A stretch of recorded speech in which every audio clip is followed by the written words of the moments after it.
Again, Bruno Fernandes post. That was the first goal. Brilliant strike. Absolutely. Turkey against Austria in the last 16. So that's one of the last 16 games as well. Austria have been...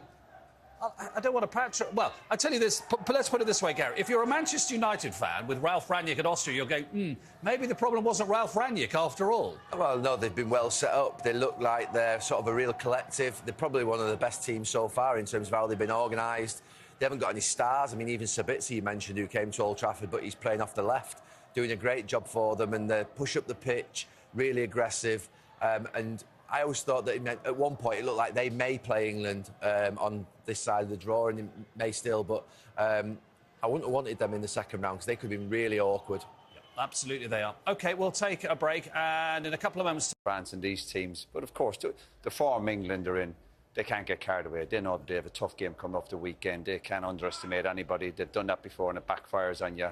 So they just have to up the ante. It's a different mindset now, as you know, knockout football, different dynamics. But England will have to improve, but it'll be a tough game, of course. The one thing that stays the same for England is they're going to be playing teams that actually we expect to beat, which has been a problem for them in the group phase. We thought, obviously, that the games will get tougher as it moves on. Obviously, they will slightly, but there's still that pressure on them that they have to win or else it'll be disappointment. So that's something they'll have to contend with. Yeah, and Ange, I thought you made a really interesting point that what we've seen in the last 24 hours with Slovakia and Slovenia and Georgia, everybody deserves the greatest of respect in that knockout stage. Turkey as well with what they've done tonight. Absolutely. I mean, you saw tonight, talking about with Roy before, you can have whatever plan you like, but in the first 90 seconds, the opposition scores, and all of a sudden you've got to chase the game, you've got to open up, and every plan you had's got to maybe be adjusted, and that can always happen in a knockout game. But at the same time, England have earned the right. They finished first, even though their form hasn't been great. Finishing first does get you that privilege of having a better draw. Now it's about capitalising on that opportunity they've got.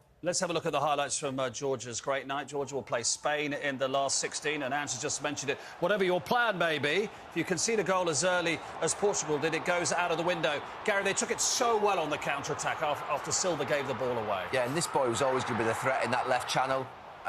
He's devastating in there, and once he gets in there, you really fancy him. But it's a brilliant finish. Emphatic the way he just drives it across the goalkeeper, and it then from that moment on gave Georgia a real chance because they were defensively really strong. Without just sitting back in, you know, the modern-day low block. No, they weren't far from that, and they were very adventurous, but this is the penalty. Bit lucky with the penalty? Oh, lucky, I hope. Yeah, listen, don't get me started. I don't Christina, think where are you? Where is she? We need a rematch. No, I don't see that as a penalty. There's obviously a little bit of contact for it to go. Once he goes up to look at it, of course, you know he's going to give it. No, I'm not happy with it, but he stuck it away. Listen, lovely penalty. The keeper goes the right way. Side netting, lovely.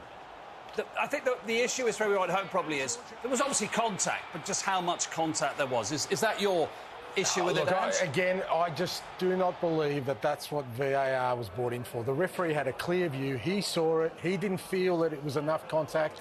He made the decision. Now, we can slow it down, show a still, and there was contact, but I think what the referee saw in a live sense is what happened.